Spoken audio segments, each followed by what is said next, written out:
I have an office. I go there and I say to myself, I'm not leaving this room until I've written a certain number of pages. And if they're the worst pages that anybody ever wrote, so be it.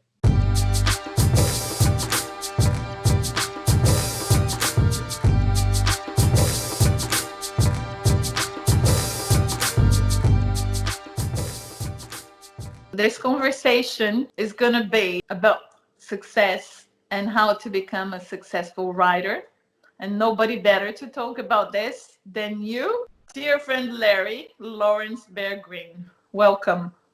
Thank you very much, Christina. Glad to be here talking with you. How many books do you have? Tell Well, everybody. I've just finished my 11th book, which will be out in a few months. And I've also written a couple of young adult books on top of those. But basically 11, it's a lot. I never thought there'd be this many. Most of them, I believe, most of them are bestsellers. You have a Well, different opinion. several of them are for sure. And you never know, but some have sold. I've been lucky, have sold well. Starting with my third book, which was a biography of Irving Berlin, which was published in England as well as the United States. I think the best-selling one of all was Over the Edge of the World, about Magellan's circumnavigation, which is still selling a lot. Some of the others have also been popular, and they also sell many of them in a lot of different countries in different languages, which is I never expected, but it's kind of interesting. You began as a journalist. You wrote for the Yes. New York Times, Newsweek, Yeah. Esquire. Yeah. After college, I really wasn't sure what I wanted to do. I was going to go to drama school in the United States, but I withdrew even before I began. I didn't think that was for me. So I went to London, and this was in the 70s. And in order to pay the rent, I started teaching at Berlitz, and then English to foreigners, and then writing for various magazines. I started asking all my friends if they could introduce me to somebody, some editor, something. So I started doing journalism for various magazines that are smaller. Also, Newsweek, which used to be a big deal, it's now, not so much anymore. Very American style. I learned a lot from doing that. Was very enjoyable. Now, I didn't really take any of it too seriously. I was trying to figure out what I really wanted to do. And sure, I thought about a lot of different career paths. Eventually, when I got back to the United States, to New York, I did more journalism and more jobs. Then I started working in broadcasting. I started working for a division of CBS, a big American network. And I really enjoyed that. The people were interesting. It was very stimulating. It was something different every day. In those days, this was the late 70s, broadcast journalism was a happening thing. There was a lot going on. Now, I think it's it's moved into internet and cable and streaming services. I thought I would do that, but then I kept writing journalism just for fun, really. At one point, an editor from a big American publishing, Doubleday, contacted me, and he wondered if I wanted to write a book. And I thought, oh, that could be exciting. Well, eventually, we negotiated a contract, and I took a leave of absence from my job in order to write this book, which was about history of broadcasting. It was a lot of work. It was more work than I thought it was going to be. You mean research? What kind of a The work you say? research, the writing, the fact checking, everything. I was learning how to structure things, really just beginning at the beginning. And there's no formal way to learn this. You kind of learn by doing. I guess you could take a course in journalism, but I never did. When I was an undergraduate at Harvard University, I majored in English and American literature, but my main interest at that time was theater, political protests, and anything and everything. I was kind of unfocused. Anyway, after I did the book, and even though it was so much work, there was a certain sense of, oh, this could be interesting. Publishing is an interesting environment, which I had never thought about. I didn't really know people in publishing, although I began to meet a few, and of course, they're located mainly in New York. At that time, the buzz about publishing was that it was a dying industry. And somewhere I have a book on my shelf that my a friend gave me about the death of publishing or something, and it came out just about the same time as that first book of mine. And it seemed that publishing was going to be run out of business by a combination of television, movies, I think compact discs, all various other kinds of technology. Of course, this didn't happen. It became more popular than ever. That was the sort of short-sighted view of things. Anyway, I went back to my day job in broadcasting, which I quite enjoyed, but the thrill was gone. And at that point, there was an older editor. They don't really have editors like this anymore, named Ferris Mack at my publisher, Doubleday. And he took me aside and he said, "Son, you ought to try writing a biography." And I thought, oh, biography. That could be interesting because I've always read them. I've always read a tremendous amount. Ever since I was a kid, I read endlessly. I still do. I read everything. You name it. Science fiction, biography, thrillers, novels, politics. I don't care what it is. I'll read anything. I thought, oh, okay, biography. But I wasn't sure who. And then I thought about a writer who's well known as a cult figure in the United States, but not so much abroad, named James Agee. I knew through a strange set of circumstances, his college roommate who said he could tell me some crazy stories about him. And Agee was a writer who many people in the United States revered with a kind of almost religious sort of sense of devotion. At the same time, Agee himself lived a very bohemian life. He was married 3 or 4 times. He drank himself to death at the age of 45. He was a wild character. Oh, that's all fun for a biography. So eventually I wrote a proposal for that and sold it to a publisher. And then I finally then resigned from broadcasting to do this book full time. That was my first, in a sense, real book. I did that for a while, and then I took some time to do that. I did it very carefully, and it did well. It got a lot of review attention, and it established me as a biographer.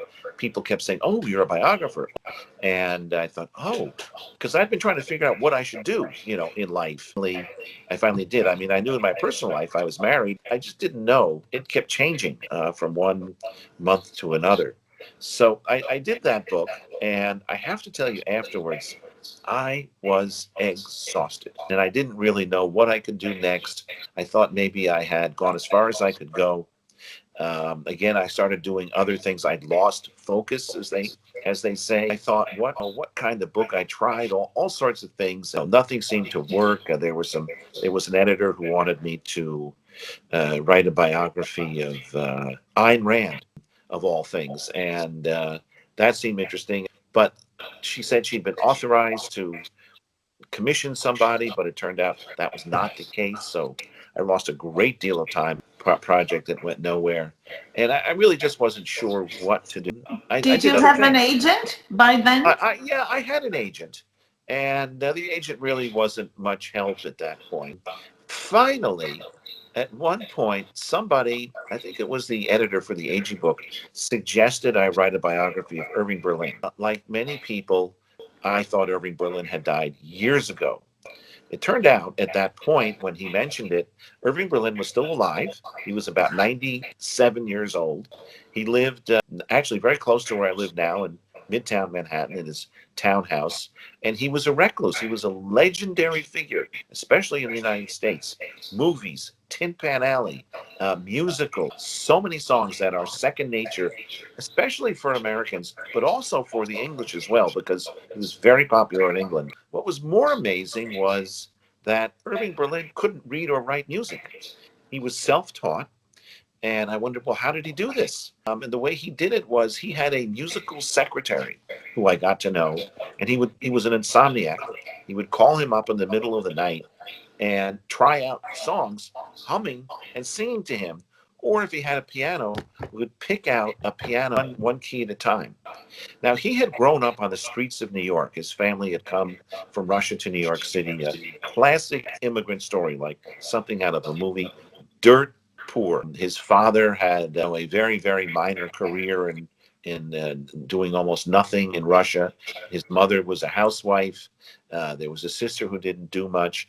So he, to make money, became a busker. He was singing on the streets, begging for money. So this was for years. And so he was known as a character around the Lower East Side. And his real name, his birth name, was Israel Boleyn. So everybody knew about Izzy Boleyn. And whenever I talked to old friends of his, they all talked about their friend Izzy. Now, the sad thing about Irving Berlin, and it's a complicated story was he had the most phenomenal success of any American songwriter. And I think most people would say of all popular American songwriters, Berlin is the top. There's Cole Porter, there's Rodgers and Hammerstein, there's many, many, many others. But everybody just thinks of Berlin as the top. And what happened was when he got into his early 60s, he began to suffer from chronic depression, very, very severe depression. And he withdrew from the world, and he lived to be 100, Oh, wow. actually 101. So for the last 40 years of his life, he withdrew from the world, lived at home. He was extremely wealthy. He was married to his second wife. She was extremely wealthy, and nobody knew. He had driven away the world. He only talked to his cardiologist and to his accountant. Maybe that's all you need in life. I don't know. Not me, but And that's then he all. agreed to meet you. And then you went, No, no? he didn't ever talk to anybody. At first, his lawyer said he would talk to me, but the entire time I did the book, he did not talk to me. And then at first, the estate, which had been very cooperative, his lawyer and family and people around him, they all were very helpful. And then they all decided they didn't want to cooperate. So it was very difficult. However, in a way, they did me a favor, because I had to go then be much more enterprising in my research. And I had to go find my own sources. And I had to work a lot harder. I scoured the country between New York and LA and back again, over and over and over, finding people who had worked with Irving Berlin over the years, choreographers, orchestrators, actors, actresses, the studio executives, distant relatives of his. At one point, he had directed and composed a show called This is the Army during World War II, which toured the world on a ship. And it was all soldiers performing this morale boosting show. It became a movie in which he performed, had some wonderful songs, especially Oh, How I Hate to Get Up in the Morning, which was a famous song. And this was a personal song. Berlin was an insomniac. He hated to get up in the morning. The people who were in that show had a reunion every 5 years. And by the time I caught up with them, it was their last ever reunion. And interviewed them, their impressions of the show, of Irving Berlin, and got kind of a communal portrait. And I realized the more I did this, the story of America, to exaggerate a little bit, is kind of the story of America. Immigrant, embracing American mythology, ideology, ideals, branching out beyond his sort of narrow Jewish upbringing to all kinds of, all religions, Christian, especially Christmas. After all, he wrote White Christmas, the most famous Christmas song ever. And he wrote God Save America, in a sense, our unofficial national anthem. So the transformation of Izzy Berlin into this icon and his change of consciousness, I thought was very fascinating. And, it's full of colorful people, characters, with a capital C. So I worked on that book for a long time. It came out, got a lot of attention. It was a big deal. It was a bestseller, and it's still in print. So, but So that came was out. your first bestseller Yeah, that officially? came out in 1990. After that, But just a I second, I want to ask you about writing a biography about someone who's alive. yeah, Did you have difficulties with lawyers and yes, permissions? yes. Both my parents were lawyers. I can deal with lawyers.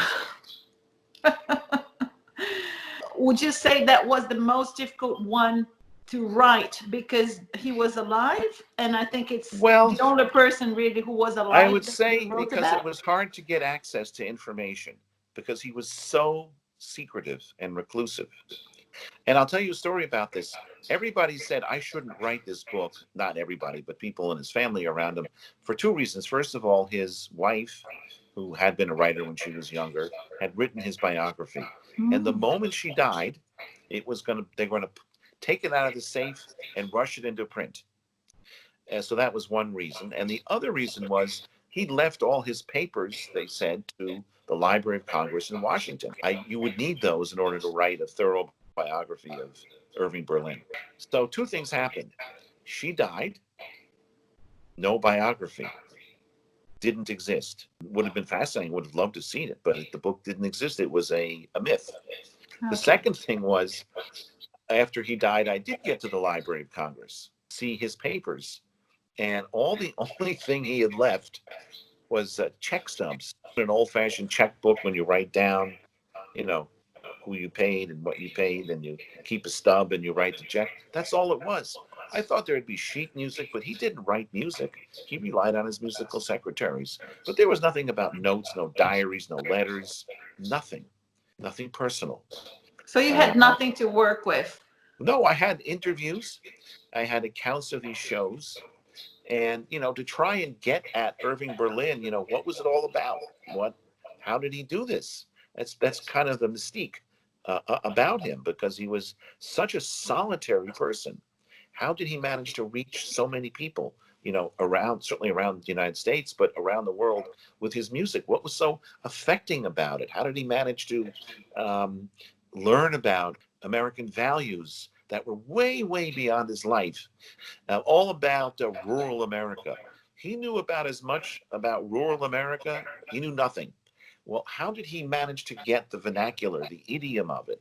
And I mean, this was part of his genius. Did you And get to send him a copy of the book? by the time the book was published, he was dead. Really? Yeah, yeah. He had died about a year or two before it came. No, shortly before it came out. But he knew you were writing the book about him. He did, but he didn't want to participate. Did he send you a personal message or anything? No, he didn't send anybody personal messages. Nobody. I mean, nobody. Not And even his his. family, anybody, any comments on your book? Well, no. The daughters. He has some daughters. They weren't that crazy about it. It got very good reviews. It's still considered, I think, the standard life of Berlin. I think it probably will be for some time. But the family wasn't too crazy about the book. Just the fact that it existed was what bothered them. So the whole thing was kind of a strange subject. And so had been dealing with all these difficult people with Irving Berlin and difficult lawyers. So then I thought, okay, I want to deal with a subject which is much more sympathetic for my next book. So I picked Al Capone. Now, the funny thing was, I'd had a very difficult time with the Irving Berlin family and lawyers and all that, and all these threats, and they were just difficult.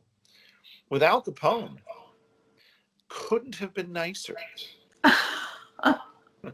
And I was so struck. They invited me into their homes. I got to know family members. They showed me letters, anything I wanted. They fed me many meals whenever I was in Chicago or other places in the Midwest, such as Michigan, tracking down relatives of his. And it was totally different. It was a big, classic, warm Italian family. And none of them was gangsters. They all were teachers, lawyers, homemakers, something totally different. Many of them had changed their name to avoid association with Capone. But I was so struck by the contrast between their sort of general welcoming. Let's not kid ourselves. He had a very sordid life, a life of crime, and et cetera, et cetera. But the experience of doing it was very, very interesting. When you first heard you had a best-selling book, when was that and how did you react? I really don't recall. It didn't really, when I write a book, and maybe other people are different, I kind of live inside it for so long that it's hard for me to imagine the book, to see the book in the world at large. I see the reviews, so I get some idea of how it's selling, but to me, it doesn't make much difference. One of my least successful books is one of my favorites. Which is?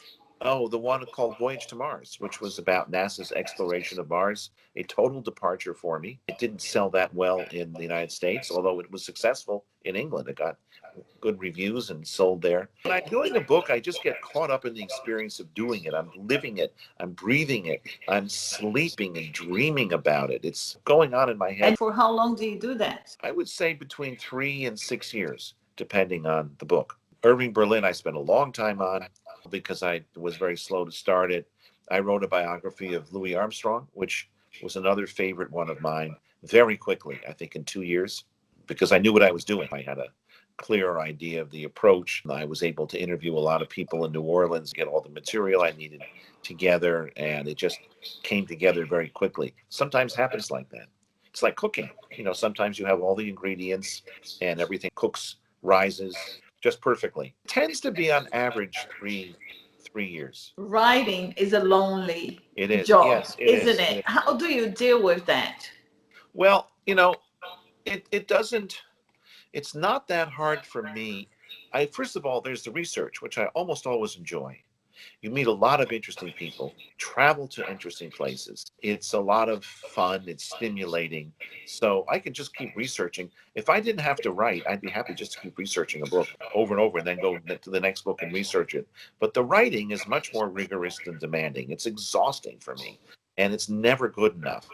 And I'm never happy with it. Discipline. I know you're And very well, disciplined. I guess I'm sort of disciplined because I want to see how it comes out. I want to try and do a good job, and I How do you do it?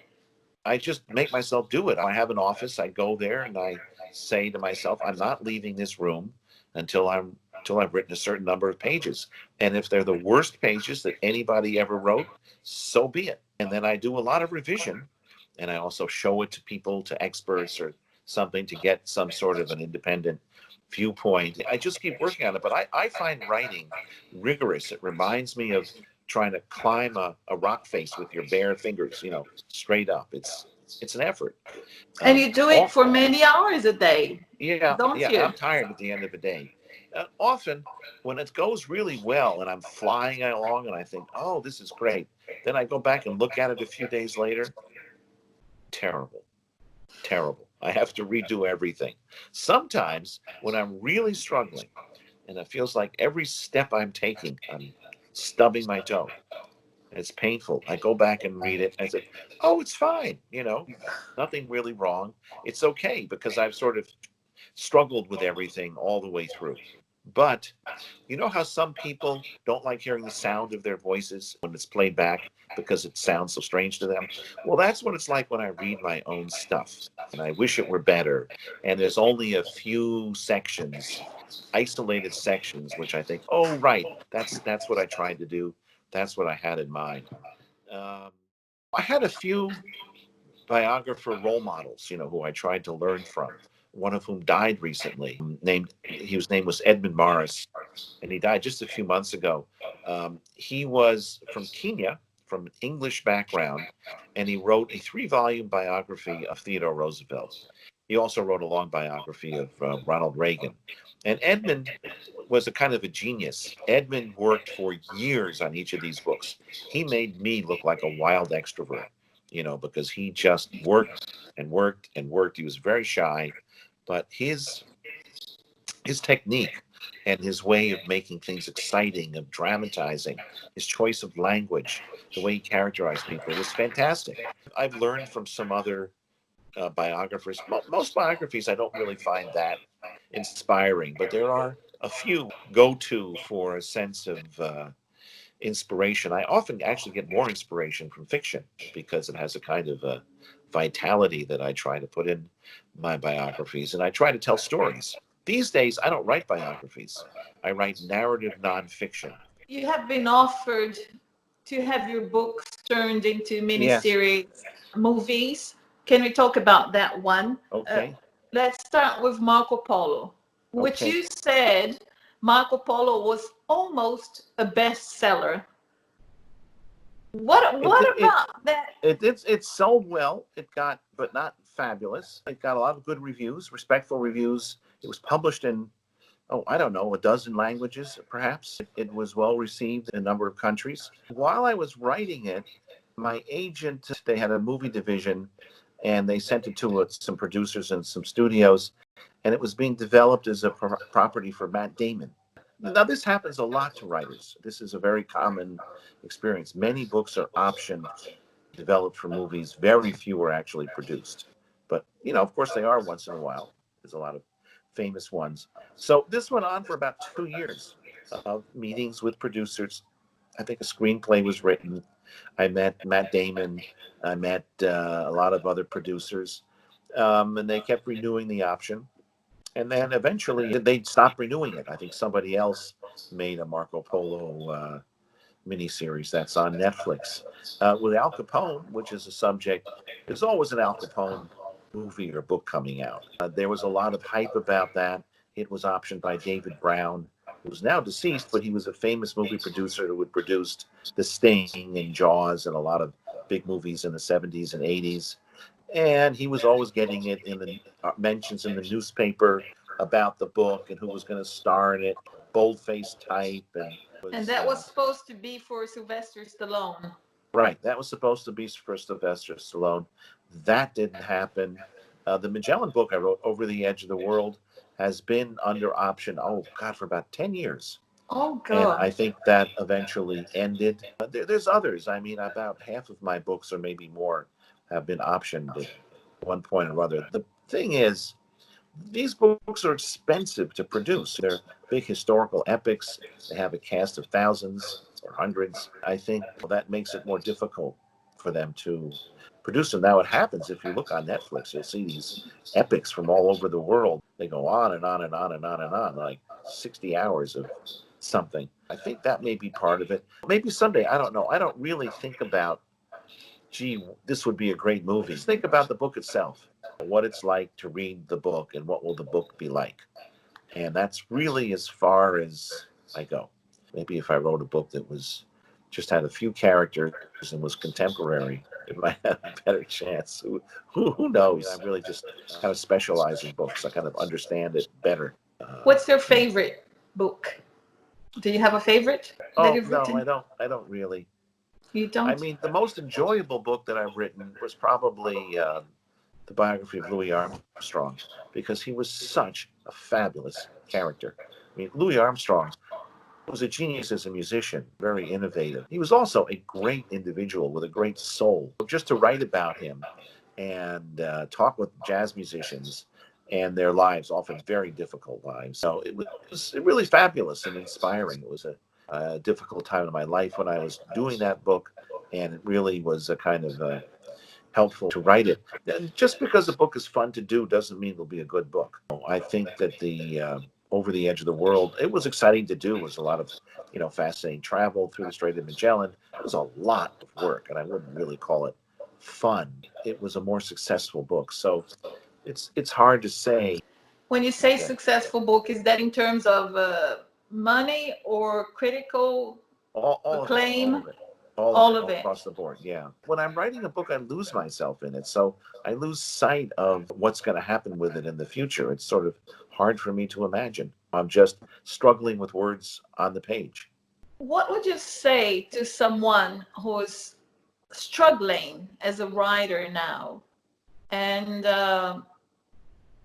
really loves what they do, but don't know how to sell a book? Or what Well, would be actually, the I think best tip for a I think budding selling a writer? book, and I've said this, that's a good question.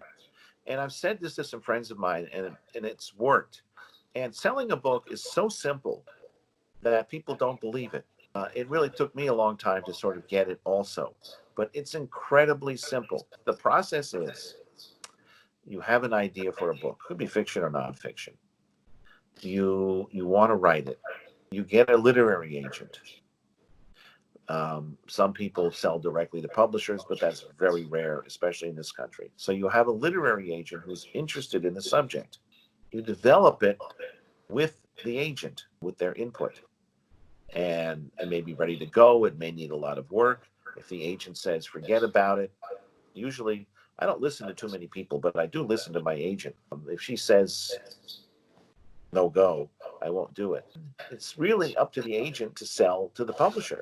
It's a really simple process. Because The that's thing, what they do for living, so they know how to do they it. know what's going on at the market. They're constantly out there having lunch with people, emailing people. If you're writing a book that's set in, I don't know, medieval France, they know some editor who's been dying to get a book about medieval France. It's a very inefficient marketplace. And by that, I mean, you have writers who have a very hard time publishing books. They're tearing their hair out. They can't find anybody who's interested in it. Often the books aren't that good, copycat books. They're thrillers and they're westerns and they're not particularly original. But who knows? I hear this from editors frequently. Nothing good has crossed their desk. Nobody has submitted anything good. and they don't know what to do, even though they call up agents and they'll say, do you have anything? Their job is to find books to publish. So if they can't find a book to publish, they're not going to have a job. They're under pressure too. So to try and get these two parts of the equation together, it takes some effort. It takes a lot of trial and error and some doing. Well, if I was an editor, what would I like to see? What's going to make some difference? Now, look, often many days I have no ideas, and I think I can't do this anymore, and I've done enough, or I'm out of ideas. I had my last good idea. And really, all I do is go on to something else until those kinds of thoughts go away. I'll go see a movie. I'll exercise. I'll spend time with my family and friends. You name it. And travel. I love to travel. And then something will occur to me, or I'll read some book and I'll say, "Oh, that's interesting. I wonder if I could do something kind of like that." So when I'm not, often get my best ideas doing, and I sometimes think, well, if I was an editor, what would I like to see? What's going to make some difference? Now, look, often many days I have no ideas, and I think I can't do this anymore, and I've done enough, or I'm out of ideas. I had my last good idea, and really, all I do is go on to something else until those kinds of thoughts go away. I'll go see a movie. I'll exercise. I'll spend time with my family and friends. You name it. And travel. I love to travel. And then something will occur to me, or I'll read some book and I'll say, "Oh, that's interesting. I wonder if I could do something kind of like that." Often get my best ideas when I'm not trying. To get an agent, you need to be known. You need to No, know. agents are always looking for somebody. If you have ideas, you can get an agent. And I have a lot of ideas. Most of them, they aren't very good, but I can come up with ideas every day. I used to, when I was doing journalism, when I was pitching ideas to editors, I would come up with 3 or 4 story ideas a day. So I kind of got in the habit. So I can do that now. But I often find the best place to get ideas is in the shower. Some of my best ideas I've gotten while I was doing something different. I was, taking a shower, washing my hair, whatever it was. I'm serious. And then when I got out of the shower, oh yeah, that could work. I find the shower a good source of inspiration. A quick one on talent or discipline. I really don't know. I don't think of myself as having any. I think of myself as being a competent writer. I'm not aware of any particular talents that's special, but people say, "Oh, yes, I'm talented," but I just think that's from discipline. I think I have discipline because I went to a extremely strict boarding school for high school for 4 years, where you had classes 6 days a week, and it was incredibly demanding. I wasn't very successful there academically. However, I did get a lot of discipline. I can keep going, and I think when you're writing and you hit rough patches and it's hard parts, the main thing is just to keep going, because eventually you'll get past it, and not get too hung up on it. I think quitting is the worst thing. So you can get up, you can walk around, you can have a drink, you can do something different, have lunch with a friend, but I think it's important just to keep going. And I often, when you're writing, there's a little voice in your head saying, "This is terrible, this is terrible, this is terrible." I try and ignore that voice, the censor, that internal censor saying it's not good enough. And keep going. And keep going, yeah. Larry, this was wonderful. Thank you Well, so thank you. much. Thank you for your great questions. Oh. Appreciate it a lot. Thank you for your time. Wish you great luck with the next Thank you. ideas. Thank you very much.